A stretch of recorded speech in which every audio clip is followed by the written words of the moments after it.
नरेंद्र मोदी के 9 साल बेमिसाल है।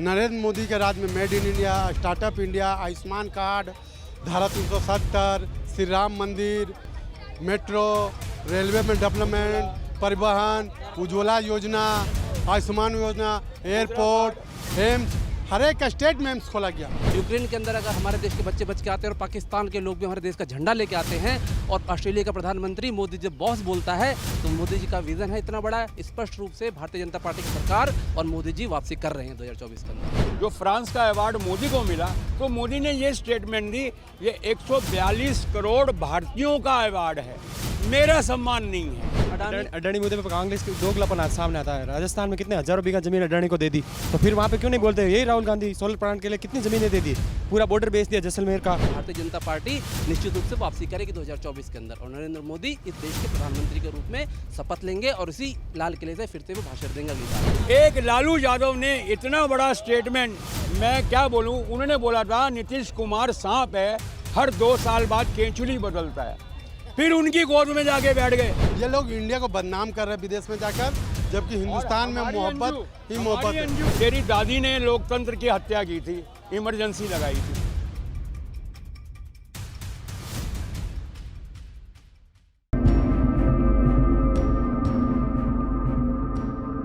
देश का अगला प्रधानमंत्री कौन होना चाहिए आपके हिसाब से? नरेंद्र मोदी।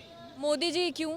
मोदी जी इसलिए कि उन्होंने हर क्षेत्र के अंदर विकास किया है। आज देश के अंदर आप देख सकते हो हर मोर्चे पे आज हमारा देश 5वीं अर्थव्यवस्था बना विश्व के अंदर और मोदी जी का विजन स्पष्ट है कि तीसरी अर्थव्यवस्था बनाना है उसे 2030 से पहले। इसलिए मोदी जी को लाना होगा विश्व के अंदर तीसरी अर्थव्यवस्था। अगर भारत को बनाना है तो निश्चित रूप मोदी जी आ रहे हैं और आप देख सकते हो हाईवेज, रेलवे और विदेश नीति खासतौर से यूक्रेन के अंदर अगर हमारे देश के बच्चे बच के आते हैं और पाकिस्तान के लोग भी हमारे देश का झंडा लेके आते हैं और ऑस्ट्रेलिया का प्रधानमंत्री मोदी जब बॉस बोलता है तो मोदी जी का विजन है इतना बड़ा, स्पष्ट रूप से भारतीय जनता पार्टी की सरकार और मोदी जी वापसी कर रहे हैं 2024 के अंदर। हरियाणा में भारतीय जनता पार्टी की सरकार है, लगातार हिंसा हो रही है नूह में। अभी मणिपुर की बात करें तो इतने महीने से वो जल रहे हैं, तो फिर इस पर क्या कहना चाहेंगे? मणिपुर ऐसा है कि पहली बार इंडिया के अंदर पब्लिक डोमेन में आया है। मणिपुर के अंदर पहली बार ऐसा नहीं है मणिपुर के अंदर हिंसा हुई है। मणिपुर लगातार अस्थिर चल रहा था। पिछले कुछ समय से भारतीय जनता पार्टी केंद्र में आई थी, वहाँ से शांति स्थापित हुई थी और वो जो वहाँ की जो हिंसा है वहाँ जाति हिंसा है, वहाँ कई बार हो चुकी है। आपने शायद पढ़ा होगा पहले 2 साल पहले महीनों हाईवे ब्लॉक हो जाते थे, गैस के सिलेंडर वहाँ 3-3 हज़ार रुपये के बिका करते थे मणिपुर के अंदर। अब सोशल मीडिया की वजह से पब्लिक डोमेन में चीज़ आई है और अच्छी बात आनी भी चाहिए। देश के अंदर किसी कोने में हिंसा होती है वो स्वीकार्य नहीं हो सकती किसी भी रूप में, चाहे वो जाति हिंसा हो, चाहे वो धार्मिक हिंसा हो। हम इसका खंडन करते, चाहे वो हिंसा हो, चाहे हरियाणा की हिंसा हो, कहीं से भी उचित नहीं कही जा सकती। और हरियाणा की हिंसा तो प्रायोजित हिंसा थी, जिसके अंदर आपने स्पष्ट देखा होगा कि किस प्रकार से सुनियोजित तरीके से हिंसा को अंजाम दिया गया हरियाणा की हिंसा को।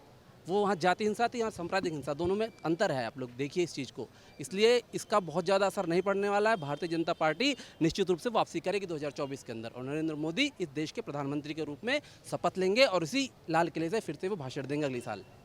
एक तरफ हमारे देश में अभिव्यक्ति की आज़ादी की बात की जाती है और दूसरी तरफ मोदी उपनाम पर जैसे ही टिप्पणी राहुल गांधी करते हैं तो लगातार उन पर मानहानि का मामला दर्ज किया जाता है, 2 साल का केस सुनाया जाता है। तो इसको आप कैसे देख रहे हैं?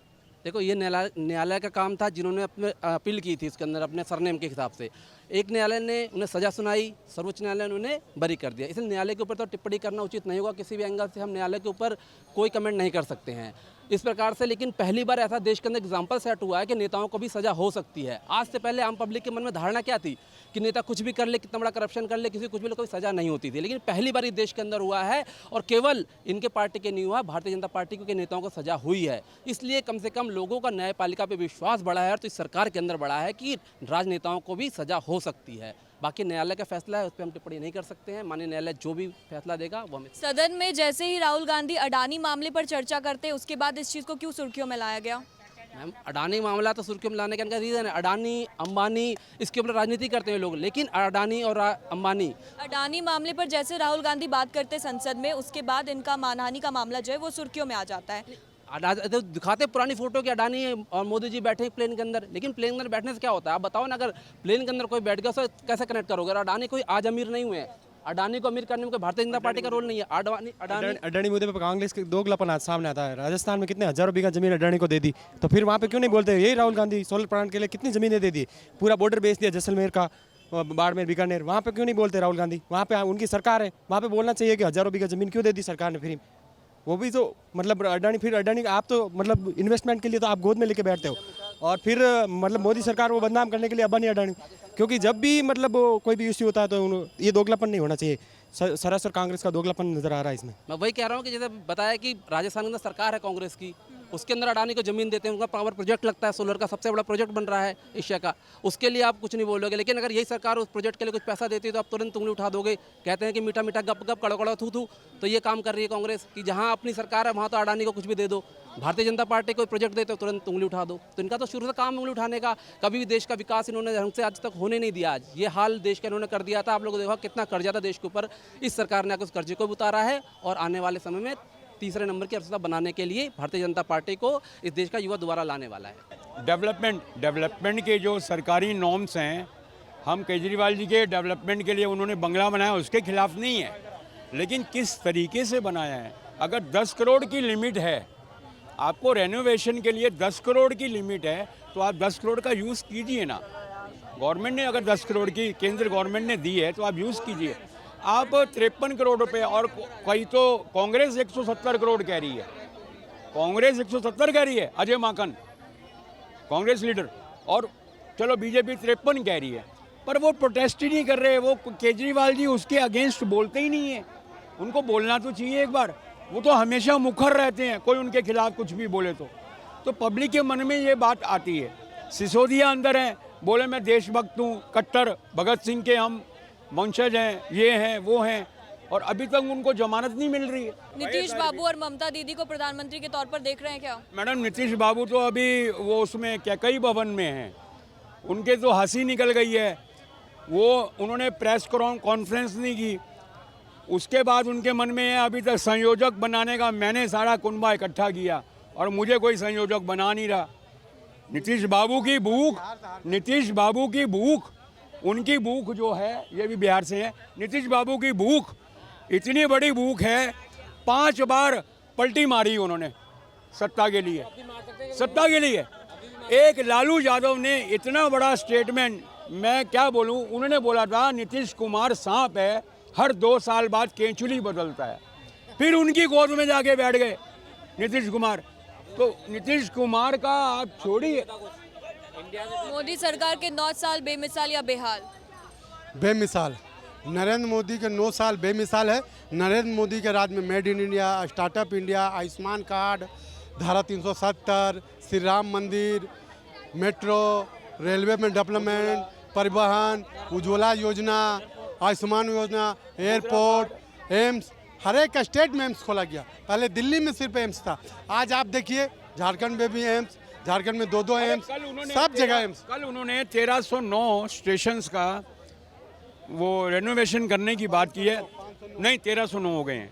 1309 स्टेशन की उन्होंने 508 है। नहीं सर, 1309 मैं पेपर पढ़ा दूंगा, 1309 है, आज का पेपर पढ़ा दूंगा।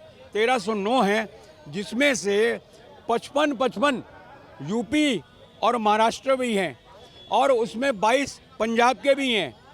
हर स्टेट के स्टेशन को मोदी जी ने कहा है कि इनको बदलना है। दिल्ली के 3 हैं, कैंट है, आज़ादपुर मंडी है। ऐसे 1309 स्टेशन की ये प्लानिंग है। 25,000 करोड़ का खर्चा है, जिसमें जो रोजगार के भी अवसर मिलेंगे, अच्छे स्टेशन बनाएंगे। उन्होंने ये भेदभाव नहीं किया कि भाई मेरे स्टेट में जहाँ बीजेपी की गवर्नमेंट है वहीं के डेवलप करने हैं ना।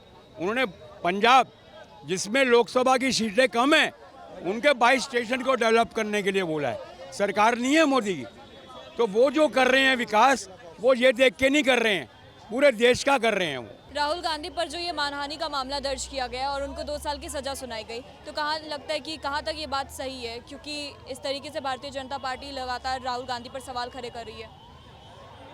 राहुल गांधी मोदी सरनेम पर गलत टिप्पणी किया था, तो माननीय प्रधानमंत्री जी उसको सज़ा नहीं करवाएं, उसको हाईकोर्ट सज़ा दिए कि आप किसी सरनेम को, किसी ओबीसी समाज को आप गाली नहीं दे सकते, चोर नहीं कर सकते।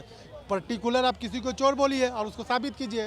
तो उसको जो 2 साल के सज़ा बहाल किया था, उसका सदस्यता रद्द हुआ, तो वो सही था, मैं भी ये बता, उसमें गलत कुछ भी नहीं है। सुप्रीम कोर्ट ने जब ये राहुल गांधी की सदस्यता बहाल की, साथ में उनको चेतावनी भी दी कि आपने राफेल मुद्दे के ऊपर मोदी को चौकीदार चोर कहा था, और हमारे सुप्रीम कोर्ट में सशर्त आपने माफ़ी मांगी थी, तो आप अपनी जुबान पे कंट्रोल कीजिए।